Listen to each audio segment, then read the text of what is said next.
Bonjour. Dans cette vidéo, nous allons voir comment nous allons créer la base Access qui va être la base qui va correspondre au projet relatif à un user qui s'occupe d'un certain nombre de clients et ce user fait partie d'un groupe.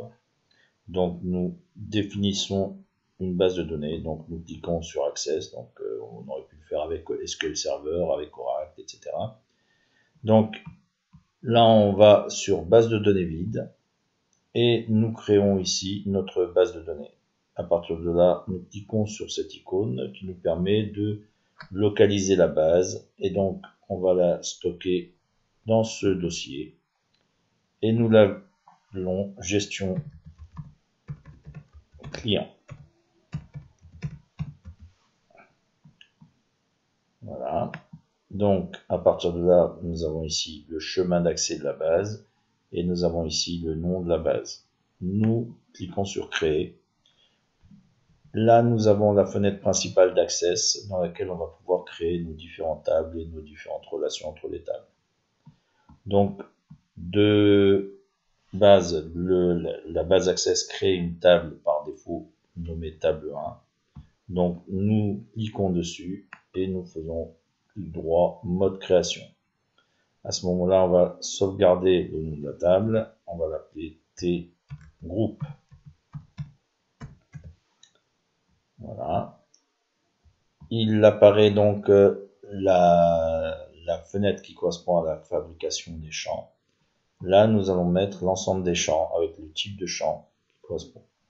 Donc, nous avons le premier champ qui est l'ID groupe, qui est la clé primaire définie ici par une petite clé, c'est-à-dire que c'est l'identifiant de cette table.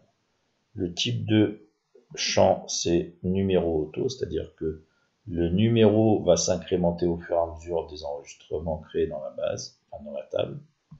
Ici, nous mettons donc le deuxième champ qui correspond au nom du groupe, donc on met nom groupe, et le type, c'est du texte. Donc à partir de là, nous sauvegardons cette table. Nous repartons sur le menu créer, table, et là, nous avons une deuxième table. Donc, nous cliquons sur la deuxième table, clic droit, mode création. Il nous demande de sauvegarder, donc on définit le nom T-user. Donc, c'est la deuxième table de notre modèle de données.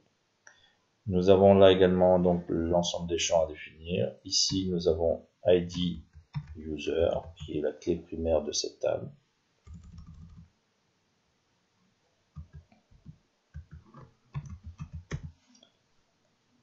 Ensuite, nous avons le login,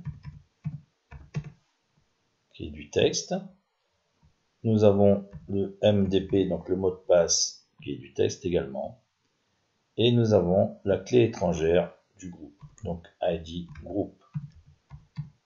Du fait que un groupe contient plusieurs utilisateurs. Le type de champ ici doit être numérique, du fait que la clé primaire du groupe est elle-même numérique. Donc à partir de là, nous sauvegardons cette deuxième table. On continue, on va créer la troisième table, créer table. Et là, nous allons créer la table client. Donc mode création, on sauvegarde des clients. Et là, nous avons l'ID client. Donc c'est la clé primaire de la table des clients. Nous avons le nom du client. C'est du texte. Nous avons l'adresse du texte également. Nous avons le code postal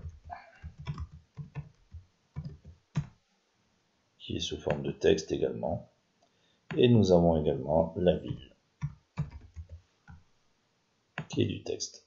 Et du fait qu'un user s'occupe de plusieurs clients, nous devons mettre ici l'ID user qui est la clé étrangère par rapport à notre table T-user.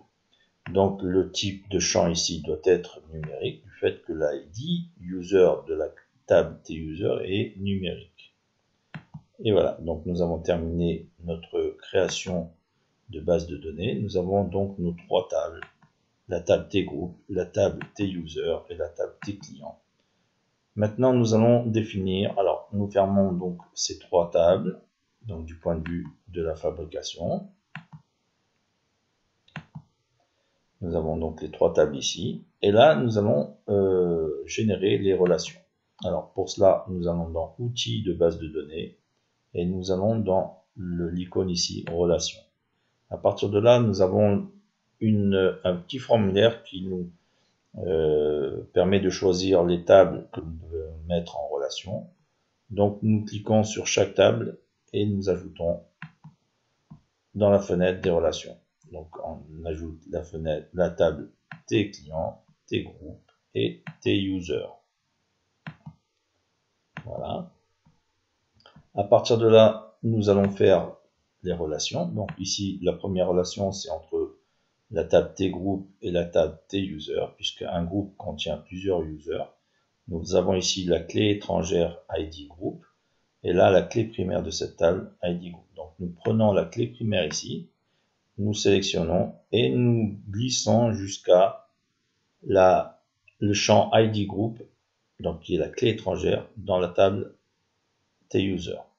Nous récupérons cette fenêtre dans laquelle nous avons les liens entre les deux tables. Ici, nous avons la table T-Group, la table T-User, l'ID Group qui est la clé primaire de cette table T-Group et l'ID Group qui est la clé étrangère de la table T-User. Nous appliquons l'intégrité référentielle, c'est-à-dire que nous ne pourrons pas créer un user s'il n'appartient pas à un groupe.